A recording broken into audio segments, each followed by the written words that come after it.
ఓం గం గణపతియే నమః. వినాయక చవితి నాడు తప్పక ఆచరించాల్సిన నియమాలు.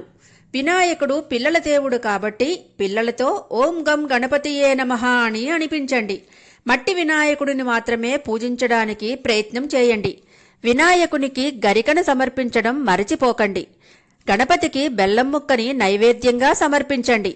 గణపతికి శ్వేతాక్షతలు అంటే తెల్లని అక్షతలనే వాడుతారు. పసుపు కలిపిన అక్షతలను వాడకూడదు. పిల్లలను కూడా మీరు చేసే పూజలో భాగస్వాములను చేయండి. పిల్లల టెక్స్ట్ పుస్తకాలను కూడా పూజలో పెట్టండి. పూజ పూర్తయి వ్రతకథ విన్న తరువాత అక్షతలను పిల్లల తల మీద తప్పనిసరిగా వేయండి.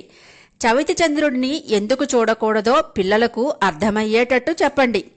వినాయక చవితి రోజు తప్పనిసరిగా సంకటనాశన గణేశ స్తోత్రాన్ని చదవండి. ఓం గం గణపతియే నమః.